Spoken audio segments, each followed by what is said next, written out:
The third coda of the map is indestructible, Part 1, by O.G. Rose.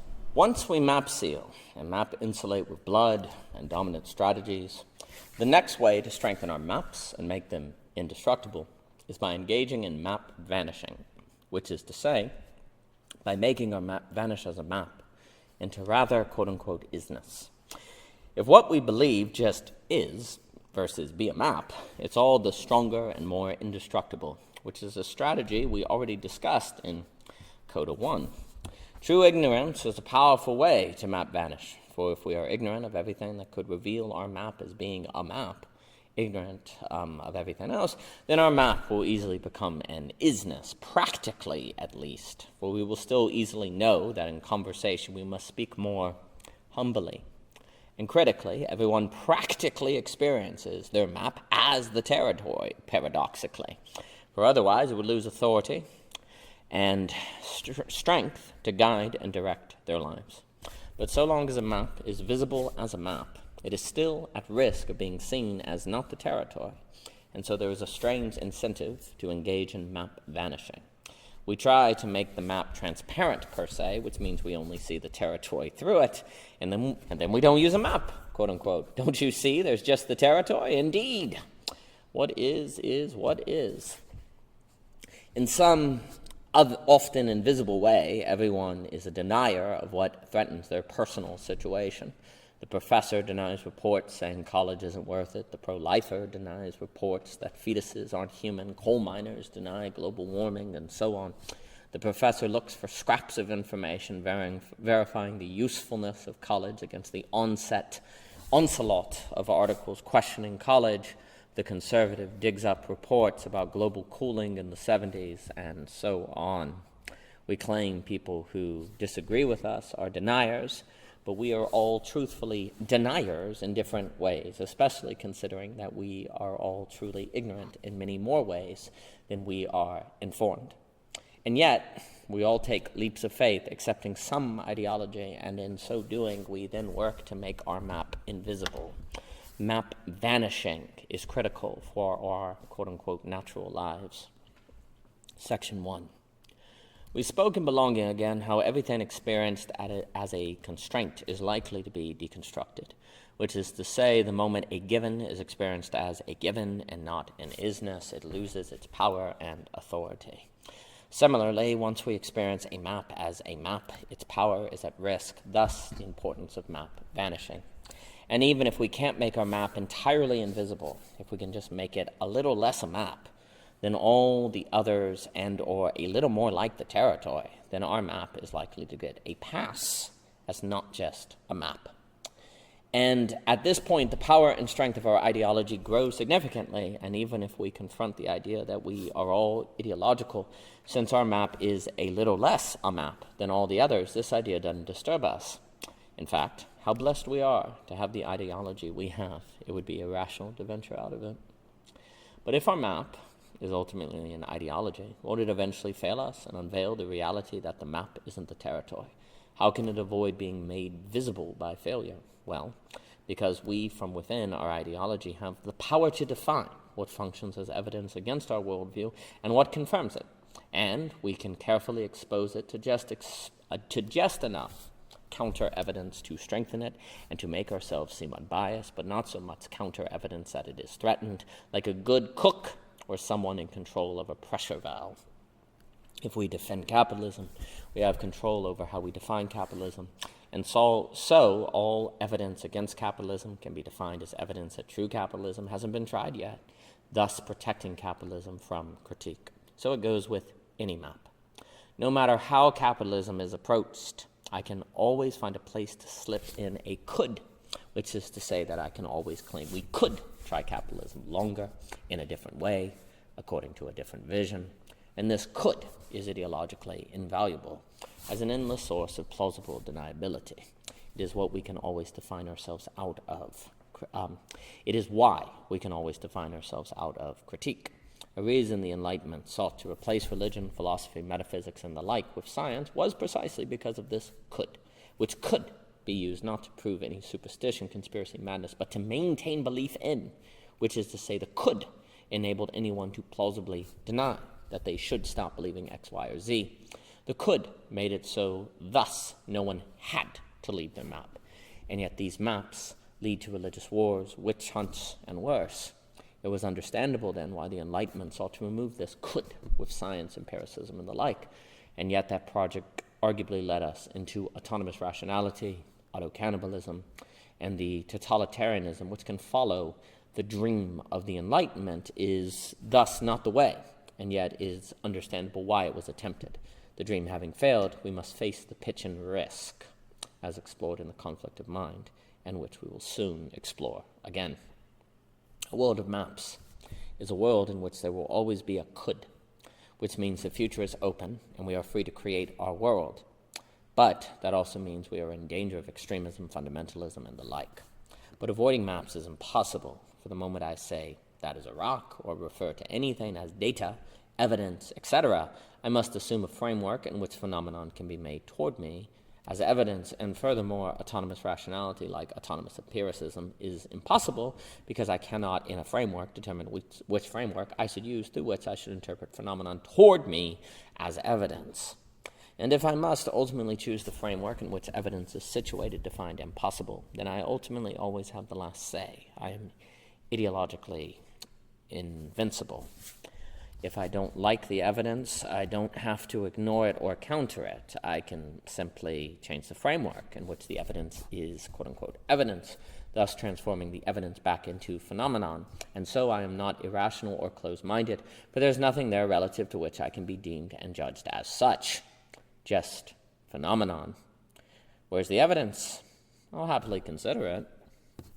Through changing, shifting, and or altering frameworks, and thus making evidence turn back into phenomenon or phenomenon into quote-unquote evidence, I can engage in map-vanishing, both in that I can make other maps vanish, thus making mine is-ness, and in that I can make anything vanish which might counter my map, and so unveil it as a map, which is to say, as possibly distinct from the territory. Though possibly a powerful tool against ideology, the transformation of science into, say, scientism can be evidence of map-vanishing, for the conclusions of science become glimmers of is-ness, not products of interpretation or opinion, which is to say the framework science assumes vanishes in scientific inquiry.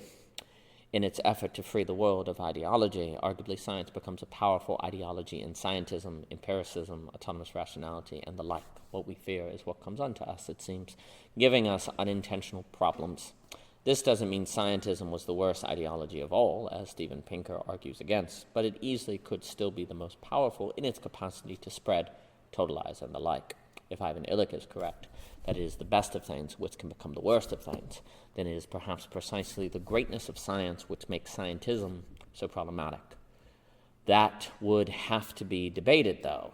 The point is that science cannot free us from the problem of internally consistent systems. The map is still indestructible. Section 2. Science can lead to scientism, but because philosophy can always ask why and examine anything, as Samuel Barnes discusses in The Iconoclast, philosophy can possibly help us avoid ending up in an ideology like scientism that is totalizing and difficult to escape. Philosophy can always provide me the option of moving vertically, per se, while in the world I can only move horizontally, and horizontally we all inevitably end up in ideology and likely stuck in an indestructible map. Philosophy is the possibility of escape and being the possibility of meta-movement, we might say, but this is a double-edged sword. Philosophical consciousness, as Hume admonished, is also why we end up losing givens and entering an existentially anxious world in which totalitarianism becomes appealing, as described in Belonging Again. Furthermore, philosophy makes totalization possible precisely in that philosophy can be about anything, meaning philosophy is what makes total war possible. But wait, didn't we say that philosophy could help us avoid indestructible maps? Yes, this is so. This is so in philosophy, providing the possibility of vertical movement. But unfortunately, philosophy can also be used to help horizontal movement, in that we can use philosophy to jump over any bump in the road we might encounter in our horizontal movement, thus enabling us to keep going. This is precisely because philosophy enables us to define evidence and redescribe in a way that helps us avoid evidence against our worldview by making that evidence vanish. which then saves us from seeing ourselves as, say, closed-minded or ignoring the evidence. After all, there's no evidence there to ignore. In this way, we can begin to glimpse why a philosophy of dwelling in the conditions of possibility is critical for us to focus on. At the same time, though philosophy can equip us to engage more in map creation, map sealing, map vanishing, so on, philosophy can also help us stop and correct these tendencies, and if they are natural, then we cannot blame philosophy for their existence and occurrence. Also, if we are now in a philosophical age and cannot go back, an age without givens, then the name of the game is not erasing philosophy, but mastering the art of philosophy. But that begs the question, what is philosophy, and how should philosophy be used? These are questions which might require all of O.G. Rose to address. But for example, if economic studies present facts as if those facts are the sources of the frameworks in which those facts are situated, which is impossible, philosophy can be used to overcome this mistake. At the same time, philosophy could also be used to rationalize this error. Philosophy can be used to help us determine what killing falls under the category of murder, as it can be used to help us avoid seeing an example of killing as murder. Philosophy can help us assess capitalism, as it can be used to rationalize capitalism. Philosophy can be used to define ourselves out of critique, as it can be used to help us realize that we are using philosophy to define ourselves out of critique, as it can be used to make us think that we have avoided using philosophy to avoid critique in a manner that actually helps us avoid critique, on, ever meta. Philosophy and abstraction define our world today, as of the 2020s and before, and this cannot be reversed without reversing pluralism, globalization, and technology, and even then, unless we undergo a collective amnesia, we know of the possibility of these states of being and towardness, and that cannot be readily reversed. Philosophy can then be used to map create, map seal, map vanish, etc., or philosophy can be used to resist map power. But the very fact that philosophy can be used either way means there is always room for ideology to survive. In the same way that we can never establish a definition of X with certainty, only confidence, which hence means we can always define ourselves out of critique. So the fact philosophy is always at play means we can always use philosophy to avoid a critique which could threaten our ideology. And this alone means our map is perhaps ultimately indestructible. The very philosophy which might help us vertically escape a map might also be what assures that we never have to escape our map. We play with fire to live at risk of death. As gaining a theory about developing can trick us into thinking we are developing, so philosophy can trick us into thinking we are critical of our worldview, when we only could be critical of our worldview. We just happen to never get around to it, as we also just happen to use philosophy to avoid critique. Since axioms are ultimately non-rational, we can use philosophy to always keep ourselves in the rational, thus saving our axioms from critique, at the risk of autonomous rationality, though, please note. And anyone who critiques us, we can simply deem irrational, a dominant strategy. We have the power of choice to defend ourselves with, for choice worlds per se, which is to say we can ideologically choose the world we live in, protecting us. And though life without choice is empty, like philosophy, choice is a double-edged sword. We can use it to protect ourselves from anxiety or to force ourselves to confront possibility. Choice and philosophy are a reason why we can end up in conspiracies. But they are also why we can escape them, self-defend ourselves from them, and see beauty in the struggle. Philosophy facilitates ethics and thus a world which stops horror. But it is also what can rationalize away facing horror. We must choose. And since we always must choose something, a framework in which choices are defined, a framework in which phenomenon become toward us as evidence, and so on, their subject is always involved, which means doubt is always possible, and that means we always have the tools both to free ourselves vertically and the tools to assure nothing ever stops us from moving horizontally as far as we like. Definitions, evidence, frameworks, descriptions, none of these tell us how we should use them, and so there is always room for escape or fundamentalism, and regardless of what we choose, others might choose differently, making us reflect on ourselves. No phenomenon are made toward us as evidence without becoming an abstraction of themselves, as no description of a thing is ever equivalent to the thing.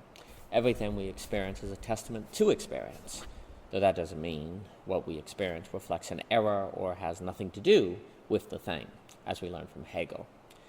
We describe in hopes of really describing things as they are, as we make cases with evidence in hopes of getting at what is the case, and perhaps we do, and it is that perhaps which gives us plausible deniability and space to see ourselves as not necessarily epistemologically immoral to choose whatever we choose. And choose we all do, how we live, how we see others. We are always involved. It is often said that humans cannot escape subjective experience, a notion which can lead to at least popular Kantianism. But I submit that we should emphasize our inability to escape choice more than subjectivity. To emphasize subjectivity can make us sound like victims, stuck in a prison of ourselves. But if we emphasize choice, we are responsible. And what exactly are we responsible for?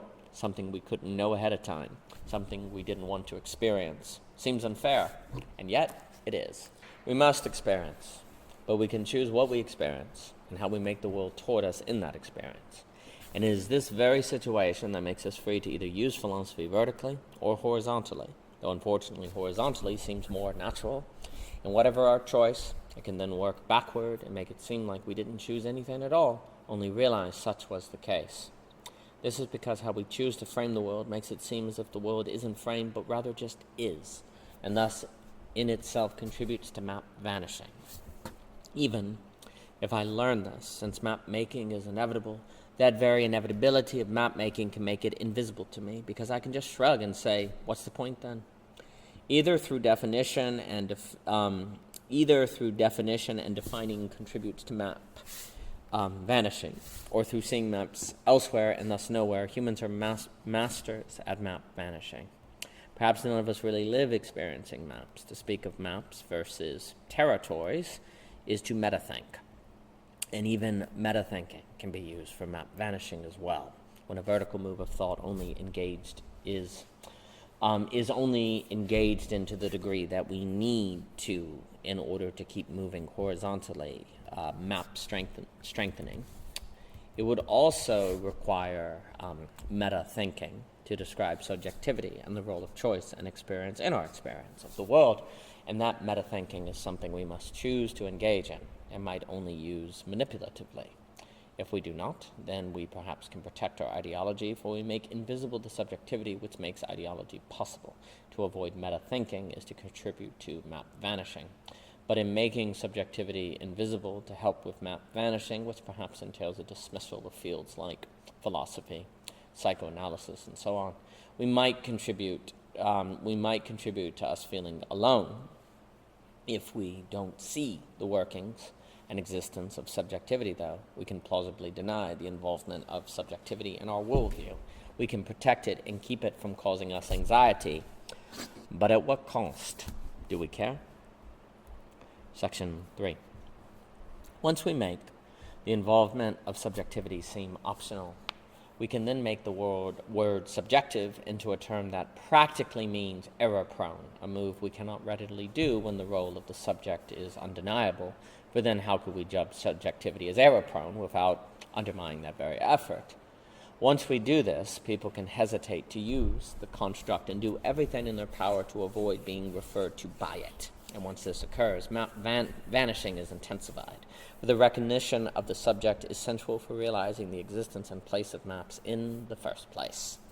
And then this can be socially reinforced in that everyone can organically avoid using the term subjective and come to understand that subjective is a simile for a mistake.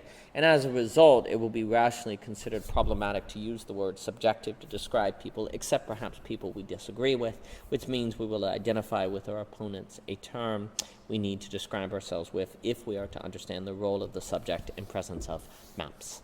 This might make it harder in the future to use this term on ourselves, for we would have to identify with our opponents, which in itself might threaten to deconstruct our whole worldview, and nobody gives up their world easily, regardless of our relationship with the world. If we use the word subjective as a simile for error and to others, we might not realize that we are doing something wrong, especially if everyone we know, and seemingly the entire world, uses the word subjective as a simile for error. At this point, we might be ignorant about our ignorance and using the term wrongly, and this too will greatly contribute to map-vanishing, for we will not know that we don't know that we engage in map-vanishing, and ultimately a true ignorance regarding all map-vanishing is seemingly always the goal of maps. Furthermore, if we live according to a map and don't know we don't know that we do, we can be seen as innocent of living according to a map, and better yet, be seen as a victim of natural map making, exactly as is advantageous for maps. If we are innocent of doing anything wrong, we cannot readily be expected to change our lives or held responsible for changing them, and so we will easily slip back into map making without realizing it, for map making is what we can all slip into without focused and intentional effort. In this way, even if map making is recognized, we can gradually and subtly slip back into its habits. It benefits maps and ideology if we are truly ignorant about their existence, suggesting that there is incentive to not know that we don't know we live according to maps. In fact, there can be more anxiety when we know about maps versus when we don't, suggesting that it can feel like we are in the right when we successfully map hide. To live ignorantly in the world can feel exactly like living enlightened. And those who might make us see our ideology can make us feel bad, which could be taken as evidence that they are in the wrong, to think together true ignorance and the heart-mind dialectic. Maps work by not letting us know we are in a map, as aided by the fact we can feel bad to recognize maps, keeping us in them. With the added bonus, actually, of henceforth thinking we have evidence that we shouldn't leave our map, especially if we believe that we wouldn't know it if we lived in ignorance, helping us not suspect that we are doing something wrong. Since we naturally experience the world as grasping it, this both functions as evidence that our map works and also trains us to believe that if we were deceived, that we would grasp our deception, when in fact that notion is itself possibly a mechanism of deception. We naturally only ever experience ourselves getting things, even if we get that we don't get, and so on, and being guided toward truth. So why would we ever think that we are dealing with a mere map, versus is-ness itself? Even if we do use a map, surely it's more like things are than not. Otherwise, we wouldn't be grasping things all the time, right? All we ever experience is ourselves learning, as moving from falsity to truth. To suggest we use a map that might lead us in circles is to suggest something counter to our experience. If anything, that describes what others do. And in always experiencing ourselves as learning, we garner reason to believe that we can be trusted, for have we not proven willing to learn? When it comes to others, though, we can experience them as not willing to learn and not knowing, which means that we're different from them, hence worthy of more trust than most, which might also suggest that others need our help. They seem incapable of learning, stuck in error, while we are humble and ever learning, ever moving into greater knowing, ever grasping. In fact, they seem stuck in maps and don't even know it. That all said, we know that nobody knows everything, and we also might know that everyone has to make assumptions. So when we encounter gaps in our knowledge, as perhaps brought out by the other, we can't easily see them as necessary assumptions or evidence of imperfection, a confession of which suggests our humility, of which, in being unavoidable, do not necessarily function to us as evidence that we are in the wrong. Additionally, if I come to my map and worldview through flickers and impressions, as Wittgenstein discussed, then I also might lack a clear line of sight for the foundation of my beliefs, and though that might sound like it would put my beliefs at greater risk, this lack of clarity could actually prove advantageous, for then I cannot see clearly if belief is undermined. Instead, I might claim I need to study more, or look into some things, which could be completely genuine, but the point is that this move would still have a function of helping preserve and protect my map. Furthermore, I could see myself as not ignorant about the foundations of my worldview, suggesting I am willing to be critical of it, when really this can then move into an awareness of myself that paradoxically can function to help me see myself as critical without doing the work of critiquing. helping me protect my map. Also, we should note that what I believe is true impacts what it is possible for me to be ignorant about, which in of itself means I can frame ignorance in a way that protects me from things that might disprove my map. If I believe in God, for example, I can know that I'm ignorant regarding the depths of theology, but I don't do so readily see myself as ignorant about atheism, for this second possibility of ignorance isn't really even a possibility of ignorance according to my map, by which I describe what I will investigate, how I will use my time, and so on. It would be in a way irrational for me to investigate ignorance about atheism, and who wants to do something irrational. According to my map, I would be searching for something that doesn't exist, which means I might be caught in an endless game of searching, risking madness, and for what? Nothing. A pitch and risk for nothing. And so there is a kind of innocence that accompanies those who choose not to investigate the ignorance that isn't even an ignorance according to their map. I mean, can we investigate everything? No. We can only do the best we can, a claim that further benefits my map. We humbly know our limit, a claim that further benefits my map. It's only epistemologically responsible, a claim that further benefits my map. We feel like we are doing the best we can, and we can't expect everyone to be mind people, can we? A claim that, a claim that, a claim that. Section 4. There is little split between heart and mind. We are each a heart-mind with a dash. But if we believe that our thinking is uninfluenced by emotion and personality, it can be easier to believe our map isn't just a map.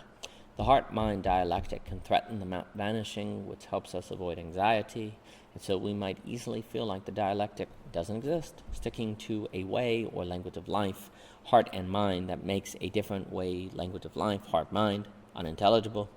We think our beliefs when asked about them and or when they are visible, and so readily experience our beliefs as products of thought, which seems to give them authority, though it is a fallacy to believe that feelings reduce reliability.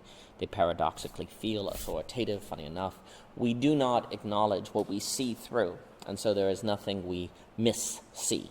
But others, they miss-see much, suggesting we are right to not take what they say seriously, for we see lots of evidence that we shouldn't. They live in a map, ideological, after all. Indeed.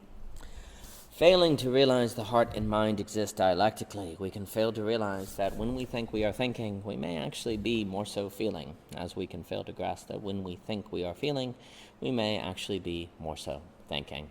Consequently, when we think we are philosophizing, we may actually be emoting and vice versa.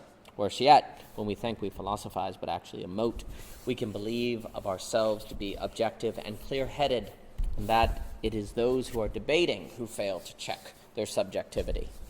Ironically, as our minds hide from us the influence of our hearts, our minds can make us increasingly aware of the influence of the heart in those with whom we disagree, all while they observe the same in us. And isn't it reasonable to disregard such people? They're emotional and can't be reasoned with. Why should we waste our time? Isn't that irrational? And so bias might be something we like to worry and complain about, for much labor is offloaded from us. And how else could we survive in a world of so much information and complexity? Perhaps the media knows we need bias, and for our sake, they give us what we need. Perhaps belief that people are biased is necessary to handle living in a world full of so many different and diverse people. Perhaps then, for good reason, ideology won't give up heart and mind for heart/mind so easily. Furthermore, if people are heart/mind, we cannot discount them for not using their minds enough, for that would be to discount people for being people, and so we lose a defense to keep us from facing people for which we are not responsible, and people are hard. We easily take on our map in a manner that makes it feel rationally earned, thus justified, helping itself hide, self-deceive, and since it feels rationally earned, we easily conclude it is, while perhaps paradoxically discounting feelings. Gradually, slowly, through years of living and working with this map, we can come to feel we have strong evidence that our map is valid, and yet at the same time, we can prove willing to change our mind here and there about this and that within our map. providing us evidence alongside our convictions that we are reasonable, humble, and not closed-minded.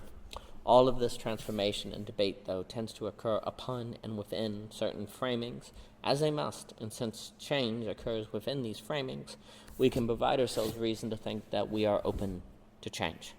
But under all this can be beliefs that we do not question, for otherwise our entire framework for asking questions would be in jeopardy, and the very fact that these beliefs would threaten our entire framework provides a deterrent to keep us from questioning them. We come to hold positions which are too central to be false, while at the same time perhaps changing our views about this or that upon that which is too central to be false, which gives us reason to feel that we are not ideological, and thus we map-vanish, both in that our beliefs, assumptions, and so on, which are protected by deterrence, vanish, and in that our willingness to change our views in some areas helps our map-vanish as well as a mere or closed ideological position. As we approach beliefs protected by deterrence, a person might become anxious and upset precisely because they feel their entire world becoming unstable, bringing together certainty, deterrence, and the heart-mind dialectic. The very fact a person feels this way could function as objective evidence, quote-unquote, to him or her that the challenging person being spoken with is wrong, or at the very least uncaring and cold, which could mean that the person shouldn't be taken seriously. It would be rational to disregard the person. Please note how think and feel come to be blurred. And if there are others witnessing this exchange, the very act of witnessing anxiety could be interpreted that the person being challenged is a victim and thus deserves support, not only from an emotional place, but also from a realization that if this person could be wronged and brought to change his or her views, couldn't the same thing happen to us? And so support can pour in. There are many ways that mutually assured destruction can work to maintain maps. We can see in deterrence how beliefs can be like relationships, which makes sense if our beliefs are a result of an encounter between ourselves and the world, ourselves and unknowns. And as when someone presses is critiqued, we can react very defensively, so when something important is critiqued, we can do the same. Our most fundamental beliefs can be like loves, and what kind of person would want to submit another to suffering a breakup? Not a good person, assumedly, and so those who would make us experience deconstruction can automatically feel like and be a person with whom we shouldn't interact or trust. And as it can be seen as wrong to interact with people who would even tempt us to turn against our committed relationships, so it can be seen as wrong to interact with people who would tempt us against our beliefs, as it would be the same for others to so interact who share in our beliefs, for if they change their minds, that could impact my relationships with my beliefs, for they are the same as theirs. The dynamics of belief and the dynamics of relationship might be more similar than we often realize, suggesting the wisdom of Hegel to see logic as having something to do with instincts. And as with time, my most familiar and regular relationships become invisible to me, with parents, spouses, siblings, and so on, so too my more familiar and regular beliefs become invisible simply given. And if they are questioned, it is automatically a deep crisis. Blood ties cannot come under question without everything coming under question. If we can't be certain that our family will always be there for us, what can we be certain of? Is anything trustable? Beliefs are connected to networks of beliefs, as Wittgenstein understood. And it won't do to think that my family might always be there for me. I need to believe they will be there for me, don't I? And so it can similarly feel devastating to think that my deepest beliefs only might be true. The whole world becomes a different place. How can I live in a meltable world? Furthermore, how can I say I care about people who I would risk suffering a meltable world? Surely we cannot say we care about people we let interact with such danger, can we? And so love has us tribalized. It feels objective, wise. For more by O.G. Rose, please visit ogrose.com, Twitter, Anchor, Instagram, so on and so forth. And you can find the entire playlist for The Map is Indestructible on YouTube and Medium. And thank you so much for your time.